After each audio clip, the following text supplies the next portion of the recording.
Hi, folks. Hope I'm not too loud. I like never just talk.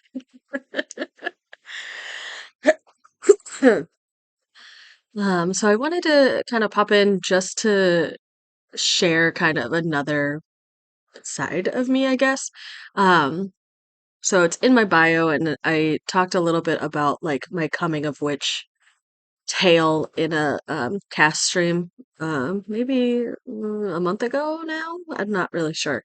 Um, but I wanted to share some information about my own practice, some resources, and kind of some of the things of that nature. Um, so for folks, I kind of identify with my practice as a Slavic folk practitioner with a sprinkling of kitchen witchery is kind of the statement that I have found fits best for me. I don't really consider myself like a witch. I'm still trying to figure out how I feel about that term and if it really matches to what I feel like I do and things like that. So, just for some background, my ancestry is I'm pretty much 50-50 of I'm Polish and I'm German.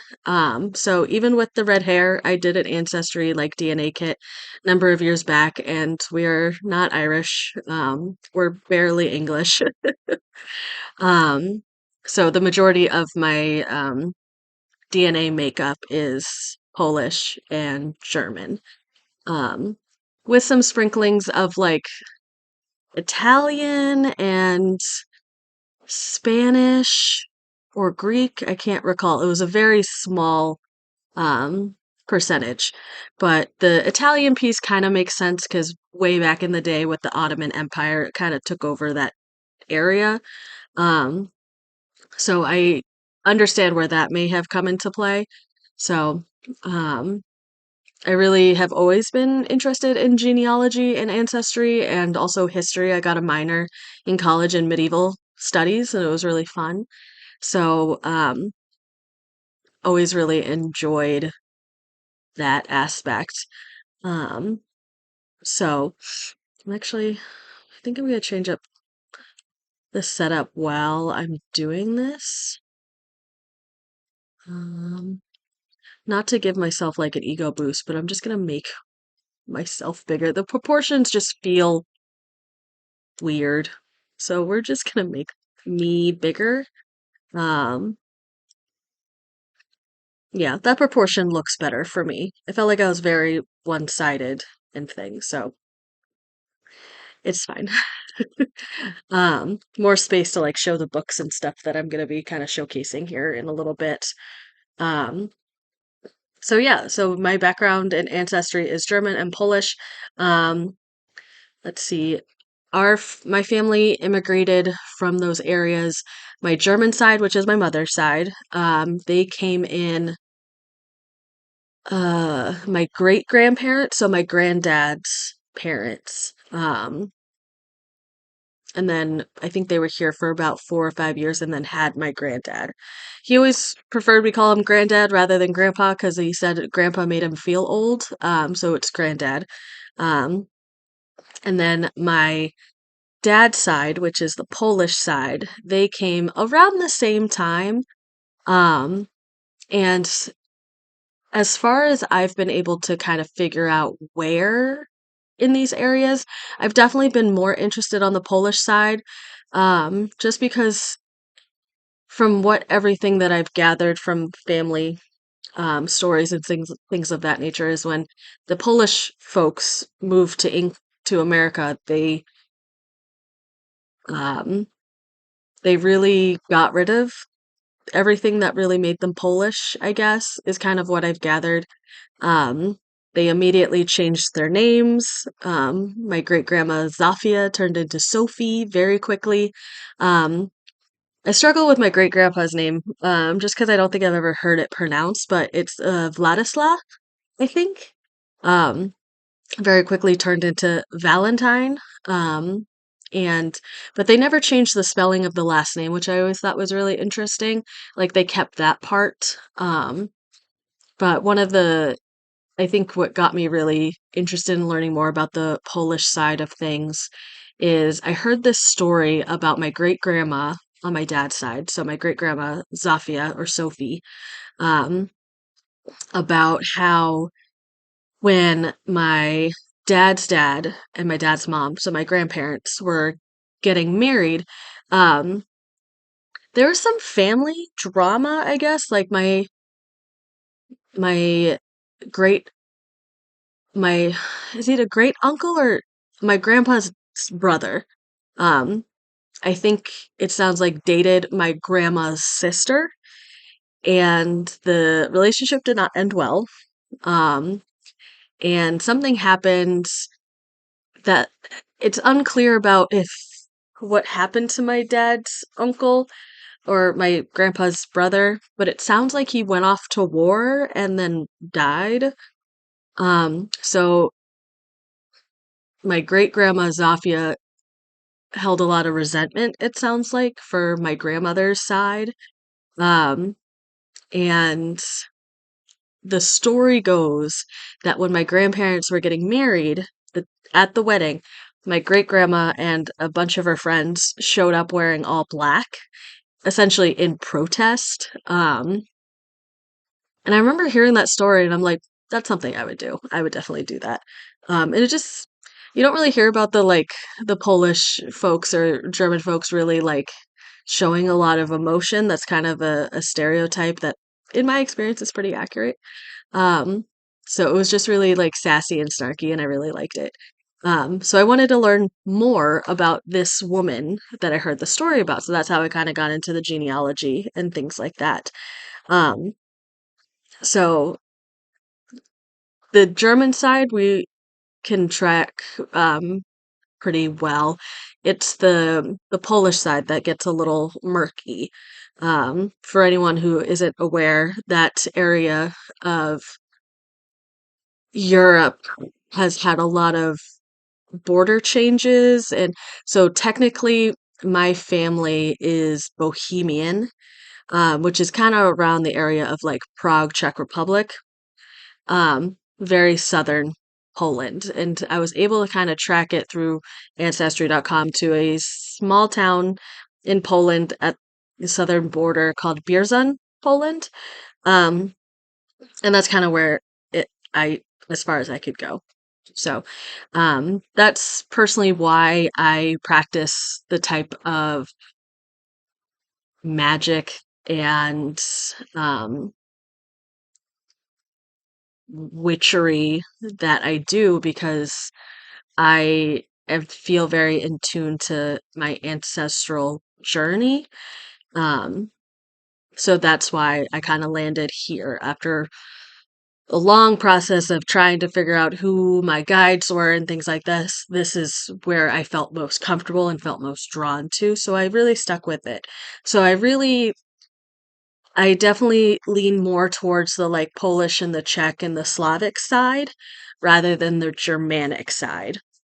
I'm starting to look more into the Germanic side. I was listening to a podcast recently from, I think it's called Books and Broomsticks or Broomsticks and Books. I can't remember which one comes first, but it's hosted by Chaotic Witch Aunt on TikTok and YouTube. Um, and they had a guest talking about Germanic paganism. And it got me thinking, like, I never really looked into it. So I'm starting to do some research, but nothing's really calling out to me. So yeah, I think that's a good kind of segue. I wanted to be able to share. I don't necessarily consider myself a baby witch anymore. There's definitely still things that I need to learn, um, and finesse and practice and perfect, but I definitely feel a lot more confident than I feel like I was when I was first starting. So, and that's part of why I wanted to kind of jump on and share a little bit about it. I did also start a Tumblr page to kind of go more in depth into these things. Um, just because am starting to feel comfortable in sharing my knowledge with the understanding that I am not an expert at all. Um, so I have done a lot of reading, a lot of research, um, and a lot of introspection on myself and my practice. And I feel like it has brought me to a space where I feel comfortable. So I did share a video on my YouTube about my Samhain altar. Um, I'm I also downloaded Duolingo, and I really want to start trying to learn Polish um, to kind of honor. I speak a little bit of German. I took German in high school and then a year in college, and then my we spoke a little bit at home. Um, just like a little bit, just because my mom, when she was in the army, was stationed in Germany. So, and granddad spoke it. Um, and both my parents are big World War II history buffs. So I was very privileged that growing up, I was able to go to some of these places in Germany. And so I started like when I was 8, I think we did our first trip. So my first phrase that I learned in German was how to order ice cream as an 8-year-old would. So, um, when the pandemic first started, I tried learning Polish and it was very difficult. So I kind of got burnt out, and I'm the type of person that if I don't get it right quickly, then I don't want to bother. Like I want to be able to just do something perfectly without having to practice. And I'm feeling better about that now. So I'm thinking about maybe picking that back up. Um, so I also have I've always taken notes on things when I am working on things or taking notes in books. And I actually started a um, Book of Shadows grimoire. I'm not really sure how I think about it. And so I wanted to kind of share a little bit about what that looks like. Um, so let me, I'm gonna move it over again. Actually, no, that's not what I'm gonna do. I am going to switch to technically game capture. Um, and so you can see, hopefully in a second. Um, maybe that's not what I need to do. I want to just share my screen. Gosh, I feel like I'm back on Zoom when the pandemic first started. Okay, let's go back here. Um,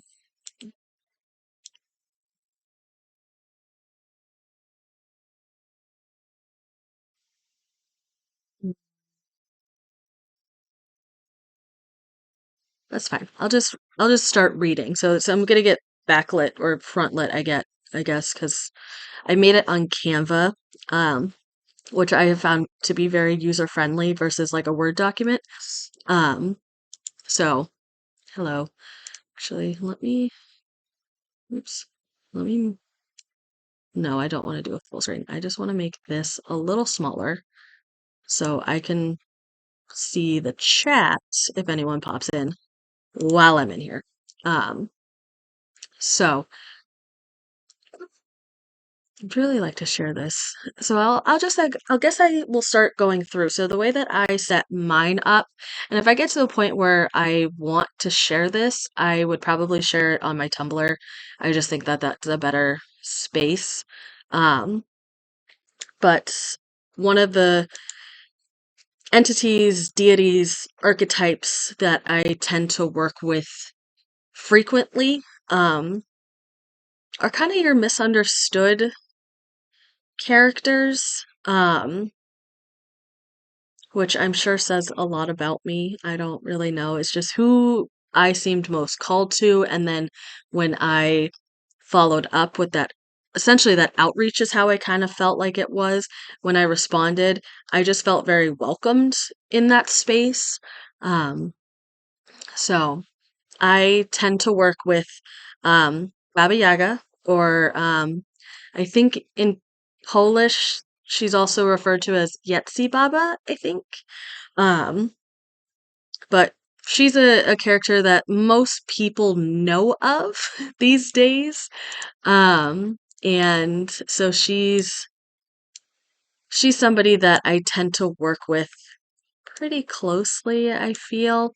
Um, mostly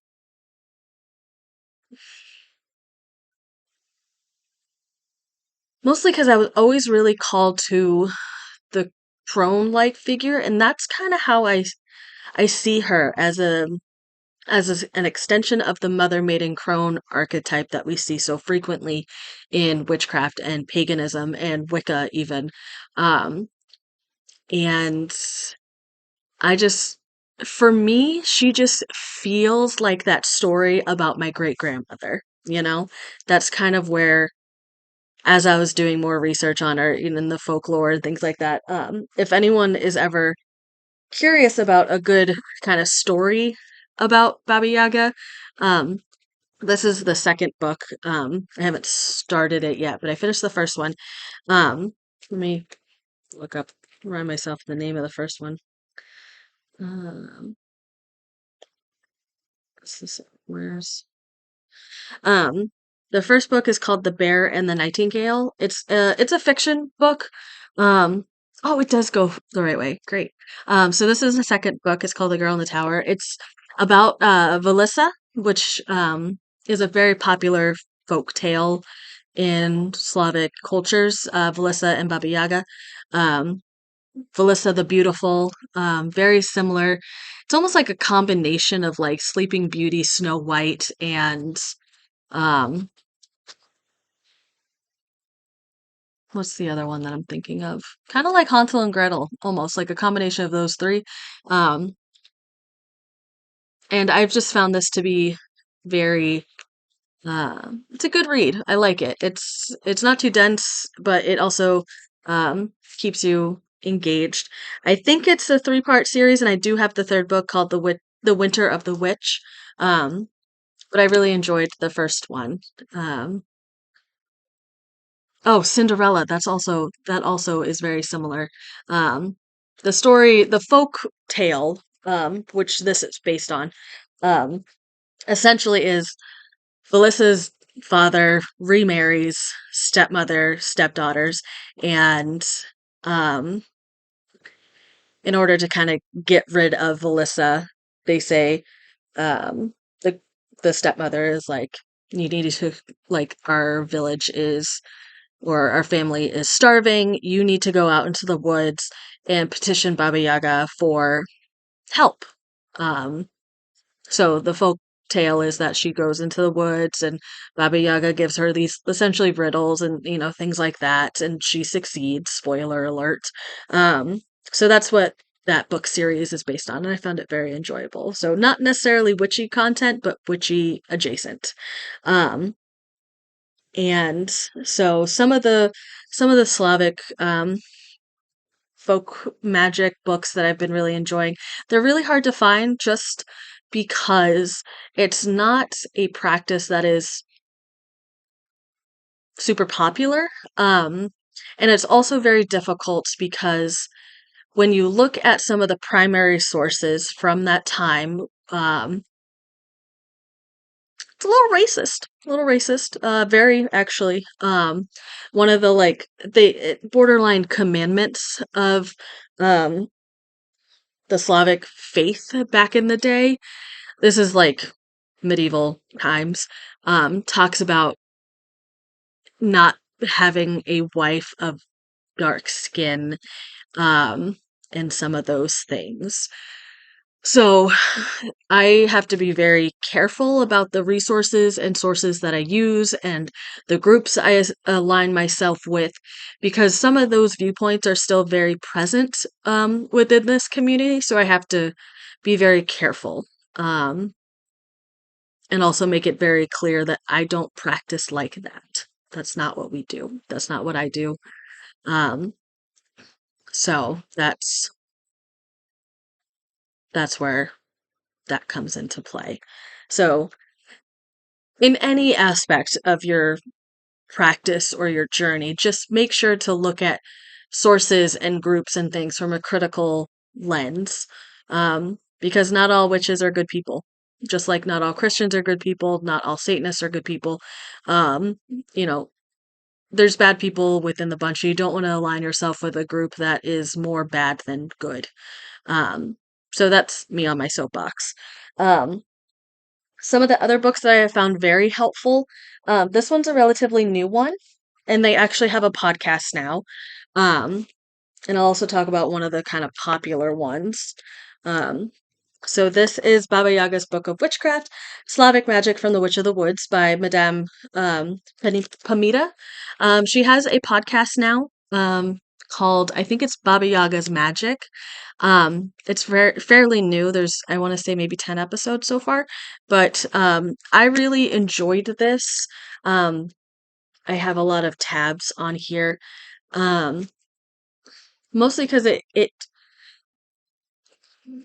it's easy to read and like there's borderline like homework in it, kind of like um a lot of folk practitioners, there's a lot of like crafting involved in a way because our ancestors like did weaving and built their home and things like that. So there's like it might not be for everybody, but it talks about like magical stitches. So something that's pretty frequent in Slavic culture, period, is those embroideries, those red cross stitch patterns. So it talks about how to do those, and then talking about some of the like characters that excuse me, that you see, um, along with some like cultural things. Um, there's a whole chapter on hair, which I'm starting to play around with a little bit more with hair magic, um, which is just really fascinating. She had a recent episode on it. Um, so I'm probably going to do a YouTube video on making my first time magical hair potion, I guess. Um, and then magical plants and their meanings, magical color correspondence. I just felt like it was a very well-rounded um, book. I really enjoyed it. And I got it, I think, off Amazon, but I think I saw it's on like Barnes and Noble and most major retailers, at least online, have it. Um, the price on here that I have is 26.99 US, so I probably paid more because of taxes. So just as an idea, I really enjoyed that. One of the ones that one of those sources that you had to use a grain of salt, but a lot of people love. Um, but one of those things where I got into some of the research and researching the author, and it just kind of gave me weird vibes.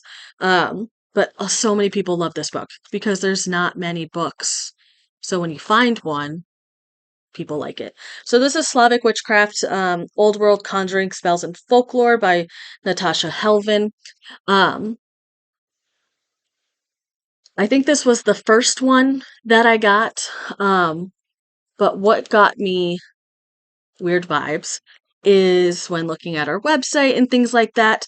Um, it says she was born in the Soviet Union, which is fair. That is definitely part of the area. Um, but the thing that just gets me, so this is even on the back of the book as like their bio, is born in the Soviet Union. Natasha Helvin is an occultist, hereditary witch, and priestess in the Haitian voodoo tradition.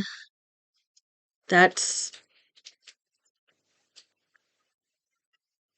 mm, that's where I kind of got the weird vibes from. And to be honest, I didn't know that when I was reading it for the first time, but there were certain things, even while reading it, that I was like, that doesn't feel right to me, or like, I don't think I would do it this way. So I found that this to be very helpful in terms of a basic, but like, there's some spells in here that I find ethically in my own personal practice something that's not okay. There's a lot of love spells, is essentially my big red flag. And I'm all about consent. I don't like love spells. Even just opening to this random page, spells to make a man marry you. No. Um, so there were just some things that it just I didn't like, but there were some things that I felt, yeah, like I even wrote in this one, so it says spells to bind a loved one. And I wrote in there with a little asterisk like consent. So, but there were some things in here that I did enjoy. Um, a lot about, I'm just trying to find the area, like the power behind spells and the inflection that you use and preparing to do this work. Um, things like that. Um, I did like that they cite a good amount of their sources. And they did go into some of the like history a little bit, which I really liked. I think what like page 9, similarities with voodoo. Personally, I don't think it's appropriate to compare those two things. It could just be I'm just oversensitive, um, which is very possible. But when I think of Slavic paganism or witchcraft, and if I think about voodoo or hoodoo or any of those types of religions or practices or beliefs, I it feels like I'm negating one by comparing it to the other. Is just my own personal belief, but I feel like it was a good book, but just one of those that you kind of have to take with a grain of salt. She wrote another one which didn't get. I think it's called like Russian black magic or something like that. But after this one, I didn't want to get the other one, and also like I grew up with the understanding that like we don't like the Russians. As somebody from the area in which my family is from, Russia's not our friend. I grew up hearing how they take our land and steal our women. That's what I grew up on with my thoughts on Russia. Um, but one book that I really really liked, and it's very small, um, and I think she has other books as well, but I can't remember. Hi, Drizzly. So sorry. And my cat is here. Hello. So this is I don't remember even where I got this from. Probably Amazon, to be completely honest, but it's the Slavic Magic Moon Meditations to illustrate your inner landscape. So it's super thin, and you can reuse it. It's not year based or anything like that. This one came out in 2018. This is by Patricia Robin Woodruff, who is very involved in a lot of the groups that I'm in on like social media and things like that. But I really liked this. I don't write in it because I don't want to mess it up, so I write it elsewhere. Um, but like, so it talks about how in March it starts with the spring and then moves. Um, yeah, absolutely. So for me, Slavic witch practice my is witchcraft based out of kind of ancestral or folk magic from Slavic nations. So I'm Polish and German, so mostly for me it's the Polish side of things. Um, so working with deities from that area or belief system from there. So I'm just kind of going over how I kind of got here and then some resources that I found really helpful when working with ancestral magic, I guess. So that's what it means to me, but it means something different for a lot of people. Um, so just wanted to share because it's not something that a lot of people in the groups that I'm in, they're very small. And my cat really wants this pencil. Excuse me, baby. My Star Wars pencil that was in one of my books. So the Slavic Magic Moon Meditations, where was I? March, and then it gives you the pronunciation. I can't remember if this is Polish, Ukrainian, or anything like that. And so the March full moon or first new moon after the spring equinox is called the birch moon, and there's like um things that you can reevaluate during this time and all that kind of stuff. So I found this really helpful to kind of work with the moon, like many um, magic witchcraft practitioners. Um, so I found this really helpful. So I highly recommend it. I don't believe that this cost a whole lot. Um, so really enjoyed this one. Oh, she found another pencil. My gosh.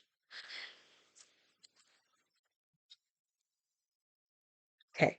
Okay, kitty. Um, and then mm, this is on my to be read list. So I recently found this, but I thought that would be really fun as I explore kind of my German side.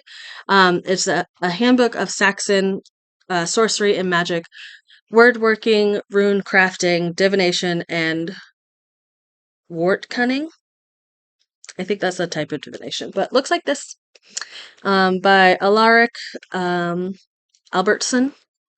So this is on my to be read list as I try to explore some of my Germanic and otherwise outside of the Polish side of things.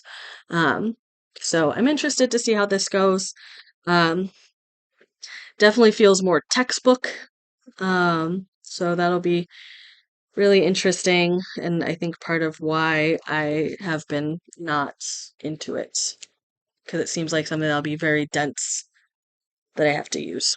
Um, some other non excuse me. So what do you mean by my magic or sorcery? So, I'm a Slavic folk practitioner with some kitchen witchery.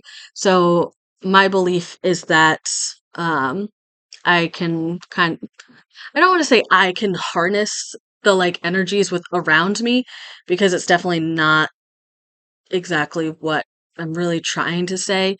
It's more of um, being influenced by these things and feeling like I'm more connected to it than a traditional religion, like a Christian or a Protestant or um, things of that nature. So I definitely don't think that I can like cast spells like they do in Harry Potter or anything like that. Yes, so for me, it's very spiritual. Is a great way to put it. And so a lot of meditation, self-reflection, while trying to honor my ancestry at the same time. So spiritual, very great way to put it. Um, so I keep coughing. I had bronchitis a couple of weeks ago, and I still have a leftover cough. So some of the things that are in my kind of personal practice are I cook a lot. I use a lot of herbs. Um, and I'm starting to do more ritual based spell work. Um, so things like that. My cat's name is Greta.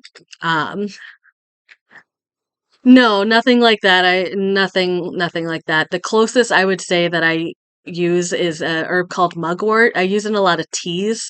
It helps me go to sleep, which is nice. And it's supposed to be really good for kind of vivid or lucid dreaming and some divination. So nothing of the psychedelic nature. Um, another thing that not thing, but another energy I guess I work with fairly frequently is called a domovoy or a domovic, depending on, what language you're using. It's essentially like a little gnome that's thought of in Slavic households as like it's a house spirit. So I have essentially garden gnomes all over my apartment. One is right by my oven in my kitchen, because traditionally speaking, that's where they kind of like to hang out. And so when I moved into this apartment, I did a ritual about welcoming or moving my domovoy to my new space, because it's supposed to move with the family. Um, And so you keep it appeased and things tend to go well in your household. Um, so as long as you keep your space clean, you give them offerings like bread and like sweet things like honey, um, then things tend to go well in your house, in your home, with your family, things like that. Um, so I have a couple of those kind of hanging around. Um, yes, men can absolutely be a witch. Anybody can. Um, certain, oh, what's the word that I'm looking for? Not religions, communities, I guess, do have some rules, but they're starting to, um, like Gardnerian Wicca is one that is coming to mind. They are traditionally female only, um, but if you look into the history of a lot of those, it is it was developed by men and only accepted women. There was a lot of sketchy things happening. So from the research that I've done, granted, I'm not in those particular communities, they're starting to revamp to be more inclusive and accepting. But yes, anybody can be a witch if they feel that draw. So anybody can. Um, I would say depending on which community you're looking at. Um, I'm in a couple of groups on social media that I want to say there's people in it, but they're I'm having a hard time finding communities that actually like meet in person because there's just not many around me. You can find more communities like that in bigger cities or nearby bigger cities. They're all over Facebook for like pagan or witchcraft meetup groups. I'm in a few Slavic ones and also just kind of a general pagan group within where I live. Um, so it really depends on kind of what you're looking for. But you can likely find some group either locally or online, which is really nice. And so if you're ever curious about learning more, there's a lot of podcasts that actually have like discords and things like that, so you can jump in and start getting to know people if you're interested. Um, but I found a lot of the groups that I'm in just by searching on Facebook or Google, just because there's no covens around me, and I don't necessarily think I would want to be in one because I'm very much solitary in that way. I like to practice on my own, by myself, things like that. And another entity or archetype I was talking about earlier, the mother maiden crone. I work with Marzana very fairly frequently. Why This is why I think this particular cat, no, don't feel bad about asking questions. I'm so happy to share. I personally think that this cat, my white cat, I have two cats. I have a white one and a black one. So I think my white cat would be considered a familiar because it feels like anytime I start talking about this stuff or um doing any type of work, she's always here. So I'm just going to move my laptop back a little bit so she has a little bit more room. So she's just going to hang out. She's going to hang out. Um, so what does it mean to be in kitchen witchery? So really it's just my spell work comes through food and baked goods. So I put a ritual aspect into my cooking. So even simple things of like which way I stir the soup, the microwave, the like canned soup that I make on the stove, to putting intentions into like feeding those around me that I love and care about and putting that intention into it, which I felt like was very, I kind of grew up doing that anyway. Like our German and Polish family surrounded ourselves with food and we came together around food. So it's just part of kind of where I'm at. I love baking things, cooking things, trying new recipes. And when you really look at the ingredients in a lot of your foods, they all have metaphysical properties. Like rosemary. We have rosemary in everything for the most part. And that is a very significant protective herb within witchcraft. And so by adding it to your food, those who consume it are then protected. So that's kind of where the kitchen witchery comes in. And I just find it really fun to do that and to cook for people and to provide for those that I care about around me and things like that. So that's kitchen witchery, which is really it's really fun. It's really fun for me, and that's what I enjoy doing. Um, so another person that I work with is Marzana. She is technically the Polish or like Slavic goddess of winter and death. I started this stream saying how I work with a lot of misunderstood deities and things of that nature. In Poland, there's this big celebration at the very start of spring where they actually either drown in like a doll, a Marzana doll, or they set her on fire, or both, to signify that it's the end of winter. And I don't do that because I work so closely with her.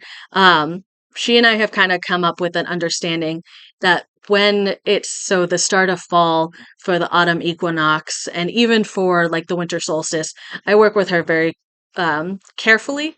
And it's more of like a waking up or going to sleep ceremony for us. So when it starts to get colder out, I make sure that I am honoring her because winter and death sound very scary, but in my mind, it's all part of like the the lifespan, you know. Winter's going to come no matter what. So you need to be prepared. You need to it's there's an importance to winter just as there's importance to spring. And so like at the start of winter, oh, a favorite deity. I will think about it. But so during the start of fall, so for the first day of fall or the autumn equinox, I make her a very strong cup of coffee. Um, and I change over my altar to be a lot more fall-ish. Think of all of the, the pumpkins and the like warm fall-y colors and things like that. And then when spring comes around, I make her some sleepy time tea and I let her know that her job is done for the year. She can rest now. Um, so that's kind of how she and I work together, and it seems to work.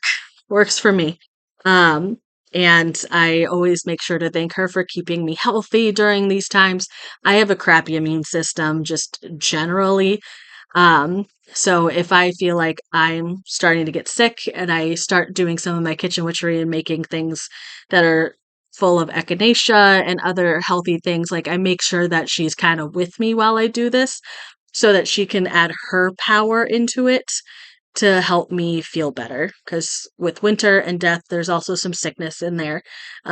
So I try to make sure that she's happy so that I stay healthy. Um, One of the characters, or excuse me, um, I have a little sculpture of the god Rod, Rod, on my altar. I don't work with him all that often, but he's the god of like family and ancestry and things like that. So I made sure that he's present. Um, Very similar to like Odin, if folks are familiar with like Norse mythology and things like that. Very, very similar. So I keep him on my altar just because family and my ancestry is so important. The third one that I really work with, so I work with three. Um, so Baba Yaga, Marzana, and Velis. So Velis is a like a shapeshifter forest god, but also like the god of the Slavic equivalent to the underworld, which is not you can actually see my altar. On my YouTube, I posted a video about my Halloween or Samhain or altar. So it's all under the same username. It's me, Rachel3. So it's up on there as well. So you can see it. There are some practitioners that think of their altar as a very sacred space and don't share it. That's not how I feel about it. It's right in my living room that anyone can see, but some folks do feel that way. Um, so the other character that I keep calling them characters because it feels weird to call them deities because back in the day with my where my answers would have been, they didn't worship them like gods in a sense. They were just kind of they always knew that they were present, and they went through their day to honor them, but they weren't when you think of like what we think of with like the Christian God, there's services and holidays and it's a big thing. That really wasn't how, based on the research that I've done from some primary sources, that's not really how the old Slavic people went about things, especially not like the the poor people, which is where many of the Slavic folks came from. Like there was not they were not a rich people. So I feel weird about referring to them as like deities and gods. They're more of like I see them as like a long distance friend, the friend from high school that you connect with on Facebook and then when you get together it's really fun. So I work with Velas. He's kind of similar to like a Loki character from like Norse mythology again. Slavic and Norse mythology have a lot of overlap. Um, Same with Germanic. Actually, a lot of deities have a lot of overlap, which is just really interesting in general. He's kind of known as a trickster deity, but he also is the god of the underworld. So in Slavic thought, the underworld is not a bad place. There is no heaven or hell. Um, it's just where all the souls go when they pass on, and there are good areas within it and bad areas within it, kind of depending on how well you lived your life. Um, so he works a lot on divination, witchcraft, um, and animals. Like he's often depicted with a bear, either with a bear like head or like with a bear um, in the painting. So actually, above my altar, I have a paper mache, I think is really what it's made of, a bear head. I've always been really interested in bears, so I thought that was really funny when I kind of found him and I was like, "Oh, bears, love bears." Terrifying animals, but very fascinating. Um, so and there was he was the one that I kind of met with first. I kind of went into my coming of witch story in a Sims cast episode that's on my Twitch, and on my YouTube. Um, and it's just an overall kind of funny story. So I have him as my phone background. I have a pendant that I wear. Um, I actually did just start a Tumblr as well, but I haven't updated my links or anything because I have no posts on there. But I did just add a Tumblr. So I have, um, and I guess technically TikTok. I put some witchy content on TikTok. Um, but for the most part, in terms of sharing my information, it's YouTube, Twitter, and now Twitch and Tumblr. Um, and a couple kind of honorary mentions for some goddesses that show up is Makosh. So she's the like mother goddess figure. Um, and she's just overall kind of important. I don't really work with her all that much. There's also the Mother Earth, which is Matka Zima, I think is how you pronounce it. I would like to learn Polish, but I have not started yet. Um, so my pronunciations are trash. And um, so I've I have a lot of plants. Um, so I'm starting to kind of develop my book of shadows and things like that. So I'm still exploring it, but yeah, so the upcoming kind of Sabbat is Kolyada.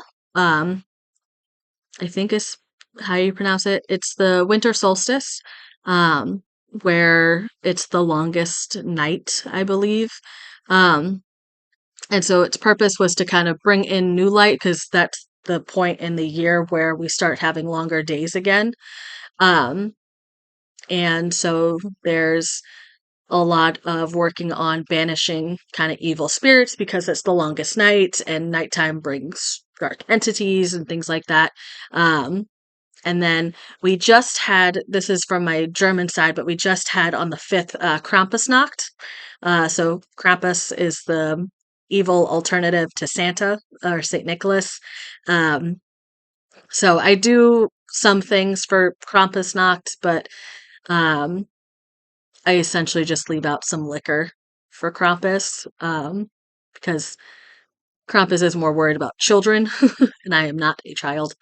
Um, so, still working on kind of exploring some of the Sabbats throughout the year. Um, yeah, no problem. I hope you have a good night too. Um, so I think I'm going to be starting to explore more on YouTube and things like that, sharing some of my recipes for my kitchen witchcraft, or like I said earlier, I might show some hair Slavic hair magic, which is something I'm really interested in learning more about, um, and just overall some of my rituals. So I wanted to jump on Twitch just to kind of share a little introduction, and as I explore some things, then I will try to share it. And yeah, so think I'm gonna probably end here. I don't think there was anything else I really wanted to share. Um, I'm looking at, I have a ton of books around me because I was working on a Tumblr post for my witchy to be read list. Um, but I think those are the only ones that I talked about earlier were the ones I wanted to get to. So, um, I hope everyone has a great day. Thanks so much for your questions. I really appreciate it. Um, And I hope everyone has a great night. If you have any questions, you can find me on YouTube, now Tumblr, um, Twitter, all under the username It's Me, Rachel3. Um, I was lucky enough that name wasn't taken on any of those other platforms, so I was able to get to the same one. Um, so I will head out, and if you have any questions, please let me know. Thanks, folks.